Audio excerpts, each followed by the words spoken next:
That's a great presentation, Jeff.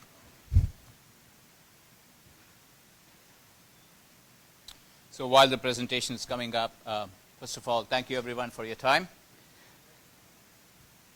Better? My name is Krishna Kumar. I'm the CEO of a company called App Orchid. We are a startup based out of Silicon Valley. And basically, a lot of the point is what Jeff was alluding to in terms of emerging technologies and the challenges.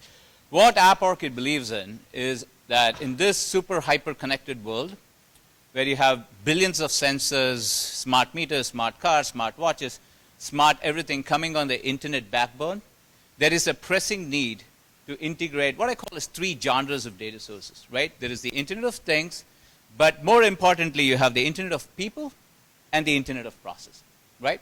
Ultimately, everything about sensors is circumscribing the humankind. So it's the Internet of People.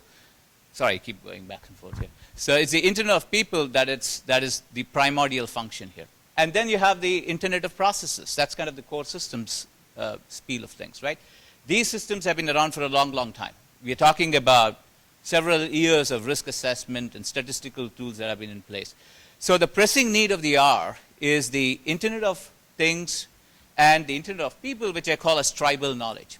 Essentially, we are talking about underwriting and actuarial analysis and risk assessment coming from the gut. So there's a need for standardization of this tribal knowledge. And then you have the Internet of Processes. So imagine if you had this ensemble of these three sources. That's what App Orchid is in pursuit of. And what do I do to go to the next slide? It's greater than? Okay, great.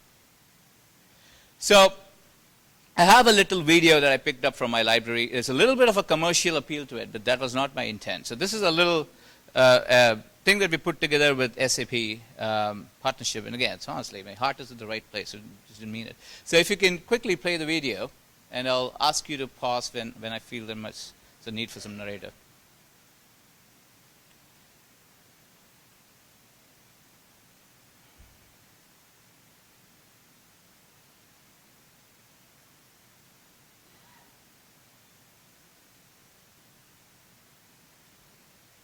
Go into slide mode and, yeah, that might not work. Okay. In this brief demonstration, we are going to show you how App Orchid technology creates apps that apply artificial intelligence using SAP HANA to combine IoT data with structured and unstructured information in real time. We live in a universe of continuous information flow, from social media to real-time sensors. Can you pause for a second? So basically, like you said, you have the Internet of Things, the people, process, and the Internet of Things.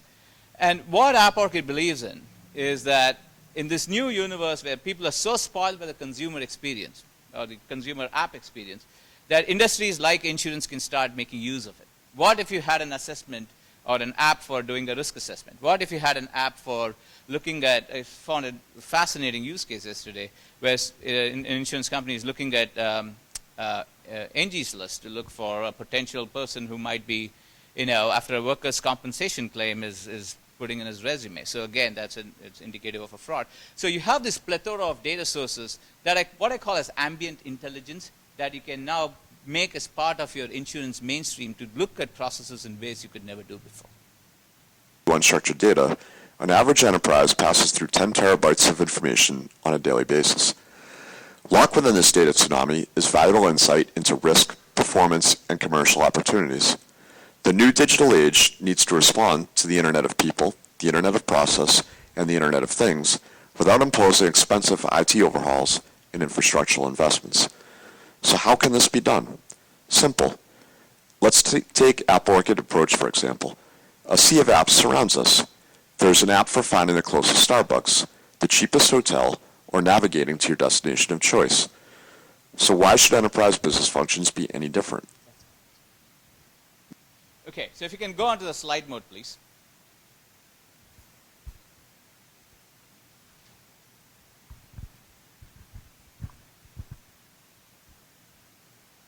So it's a longer video, but you get the gist of it. So what we are saying here is this new ecosystem of apps that we can start tapping into to build smart business functions for the insurance industry. So for example, you could have an app for weather simulation.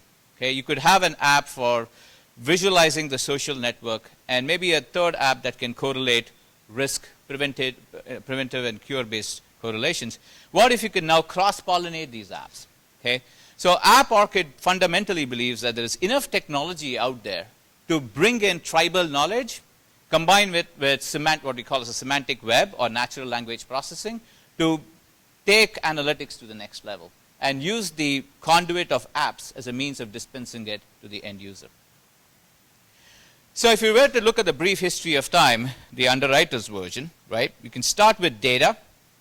We all know data is now information, right? Information to knowledge, which is the analytics pitch. But there is a great propensity with the mix of tribal knowledge and gut feel to convert knowledge into wisdom. Okay, and here's an example of what it means. Data means it rained today. So there's a lot of data about weather information, so it rained today. Information is the consequence of data, which is to say that when it rains, it gets slippery. Knowledge means that a slippery floor is bad for the business. But wisdom is about the predictive basis of saying, if it rains and if it gets slippery, then you need to have a mop ready. So wisdom is basically, in our perception, where the insurance systems are headed. We call it the pin-down approach, right? We all agree with this. Okay. This is the only industry where neither the lender nor the receiver is happy about the monetary transaction. Right? You can very safely agree on that.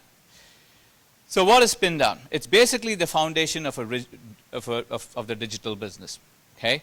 So P stands for predictive prevention. There are enough tools out there. There is enough data science out there. There's enough analytics out there to apply historical regression and apply the tribal mix to start coming up with the spread of what tomorrow is going to look like. Okay? Whether it's going to rain or whether there's a risk attribute that you want to measure. Okay? Then comes the I of PIN, which is the indicative risk signals, which kind of look closely married to N, which is the nuanced intelligence. We live in a universe of a plethora of data points, which when collectively looked at, are giving you some nuanced intelligence of the state of the union, right? It could be a Facebook profile of a person saying, I love mountain climbing, very good, but from an insurance actuarial assessment standpoint, bad news, because he's looking at it as a risk and with everything that goes with it. Okay, so we look at, if someone was to ask me what the insurance business is, and I'm not an insurance expert by any stretch of imagination, but I would look at it as two components, which is prevention and cure. So the prevention is the predictive aspect of saying something is going to go wrong, so this is what you need to do, and cure is, okay, now that the episode has happened, what are the best means that you have to expeditiously provide the service that the gentleman or lady is expecting? So that's the down aspect, okay, which is directed episode resolution. And there are some use cases, in the interest of time, I may have to cut corners, but there are some use cases that talk about this. An example of this could be, if you are in a car crash, right, and you're in angst, you're all stressed out, but if you had an app that could actually use an accelerometer to say that, oops, you have 5 Gs or 3 Gs detected on your accelerometer, that is indicative of a crash, the Internet of Things story, right? Then the Internet of People story. You have the emotional profile of this gentleman. Maybe he's stressed out. So you as an insurance company behooves you to come up with the right recipe to address his stressful situation. What if you could now immediately send an email saying, hey, listen, I detected this episode. Maybe there's a good chance that you may be hurt. Are you okay?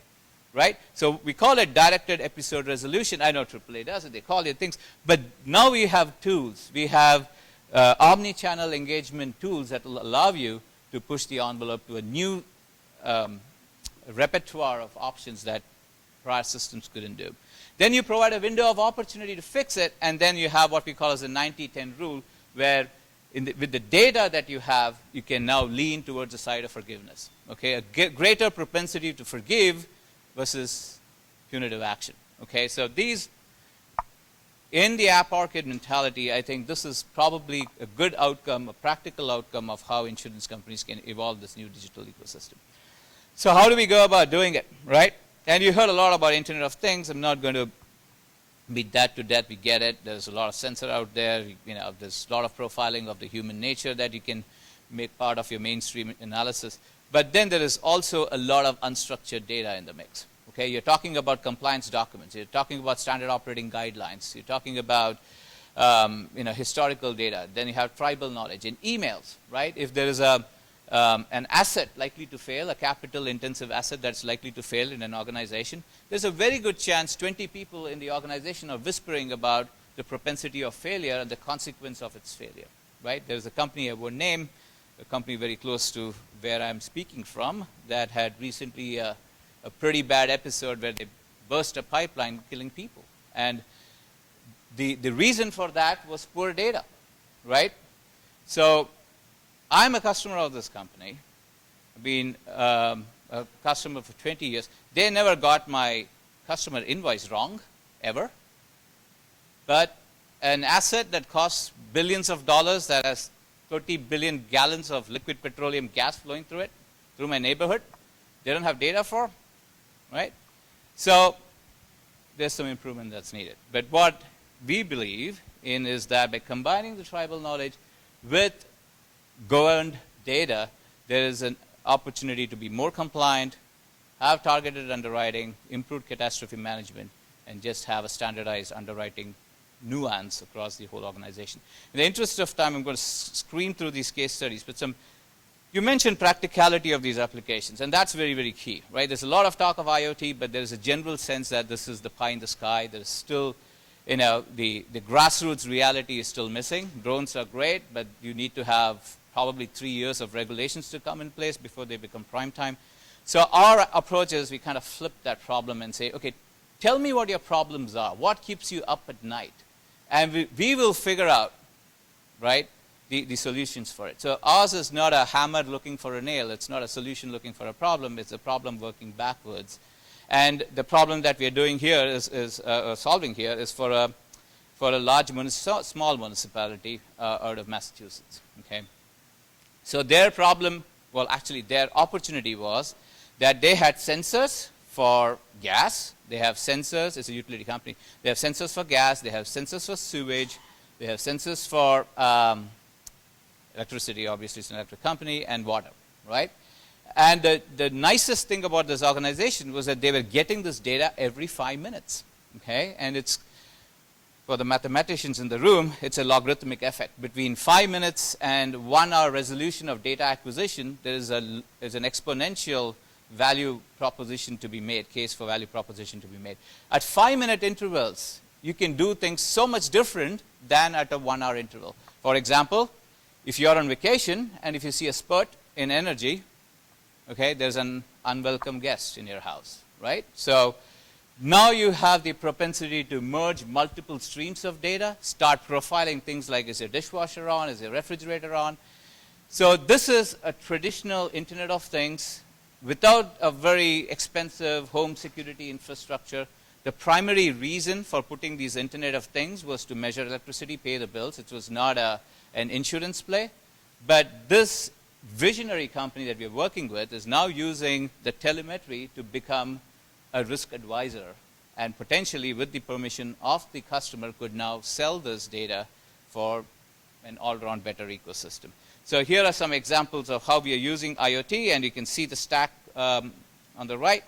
We are looking at system behavior, anomalous consumption, and a few other things. And I won't go into this video, but basically a lot of this has got to do with tribal knowledge, which I keep saying is you have the IoT, but it's about getting the gut of the person to understand what the predictive systems look like. So the chart on the left, okay, is the swing. It gives you the optimistic swing and the pessimistic swing. It's a video where you can actually rubber band an area. You can put a circle around the graph and say this is an area of high risk. What our product does is that it understands statistics, it understands analytics, and it understands the human language. And it blends the two to literally get inside your head. It really tries to understand what the person is trying to communicate. That's the Internet of People's story. Okay, so use case number 2 is workers' comp, right? It briefly alluded to it. This is for a large industrial Internet of Things use case. This is a heavy machinery company that is dispatching crew to service. As you can see in that little that picture on the top, transformers, right? These are very hazardous, right? They're talking about several kilovolts of power, electrons flowing through them, and they can electrocute in a heartbeat, right, when done wrong. And a lot of this is, I mean, you've seen these long electric pillions. You're talking about several feet, right? So this is very dangerous business. So what are the two things you need at the very least, right, to ensure the safety? I know I'm over my time. Ensure the safety of crew, okay? You need the ability to study impact, right? If something happens, if he falls down, that's a problem. And maximum hands-free control of his work functions, right? So you see two things, image detection and voice engagement, right? Sorry, impact detection. Your phones have a sensor in them, right? They have accelerometers. If there is an impact, you can detect an impact, okay? So without any extra investment, you can see how a pedestrian device like my phone can save lives, okay? There are use cases on improving healthcare. I see the N sign up there, so I got to be quick. I want to quickly show you this. Promise, this will be worth your extra 1 minute. Can you guys please play the video? So while you're doing that, I'll tell you what it's about. It's called targeted therapies, which is really where the healthcare of tomorrow is headed, right? The net of it is medicine is no more biology, right? Like someone once said, the cure for cancer is going to come from mathematics, right? It's going to be a numbers game. It's going to be the DNAs. It's a heavy-duty computational function, okay? So we are working with healthcare companies to see how next-generation visualization, tribal knowledge, doctors' diagnosis is tribal knowledge, FDA is tribal knowledge, gene sequences is tribal knowledge. That's nature's tribal knowledge, right? Through the Darwinian evolution models, somebody somehow has figured out what is the best constitution of cells to survive. We believe that using our technology, we can solve some pretty serious problems in healthcare. Okay. I think I'm over my time. Thank you.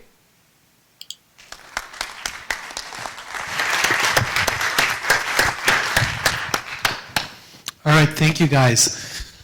All right, so questions. Who needs a t-shirt?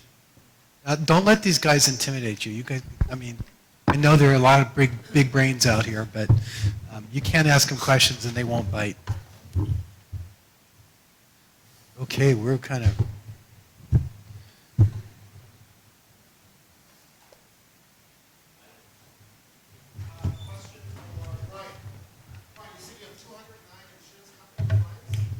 Yes. How are they doing recognizing the disruptive threat, if you will, or opportunity, if you will, of big data?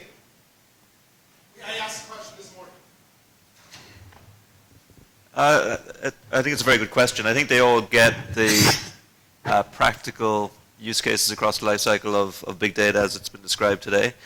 They're also faced with the reality that they can't get access to basic operational data today. And as Jeff mentioned, one of the biggest reasons for that is when you're replacing a legacy core system with a better modern core system, that is a very, very complex project. It's getting easier and faster, but it's still very complex. Also, it's not like turning off a light bulb and turning on a new one. The vast majority of insurers replace their legacy core systems by line of business or by region or by both. And they rev up their business on the new core system. So only when you have a new core system in place, only then can you get access to granular operational data in the way you want it. That's step one for the majority of insurers. But they get it. I mean, they get the use case and the value of big data and getting access to data from multiple streams. One proof point of that is we've got 32 customers who are using a hosted analytics platform that we provide that takes in data from third parties as well as their own operational data as well as data from their peers. So it's happening and the appetite is there, but they have to go through that core system replacement first. Yeah, this is an industry where it's really opposite of a lot of industries where the big entrenched players are actually the ones who do the most innovative stuff. And that's typically because they have innovation budgets. But once you start talking about mid-sized to smaller insurers, they don't actually have their teams, their IT teams are fully utilized for years planned out in the future. They don't necessarily have, they might get the fact that big data is important, but they're working on these current projects. And so I think while the industry as a whole gets that big data is important, when we do surveys, it's like 10 to 20% of insurers are doing anything with big data. And I think a lot of the big data is going to have to come from the outside, from vendor partners who are actually aggregating data, helping bring it in-house, and then helping an insurer sort of overlay their risk experience data and policy data with it, but they're not all going to be able to build it out.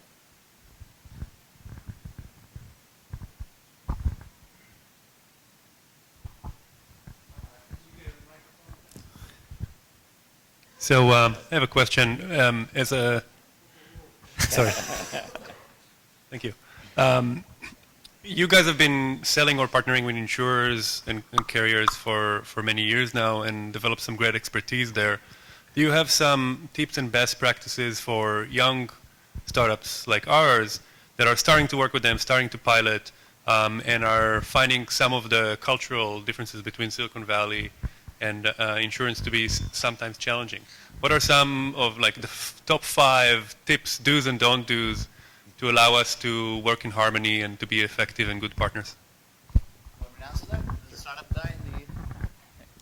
So the one thing that I observed, and it's kind of a little bit of an extension to the earlier question, right, which is innovation, the acceptance of startup in this industry. And as App Orchid, we are working in 3 archaic industries. There's utilities, there's insurance, and healthcare. Okay? What I'm noticing is that there is a tremendous appetite in this ecosystem to look at startups to see what they have to offer.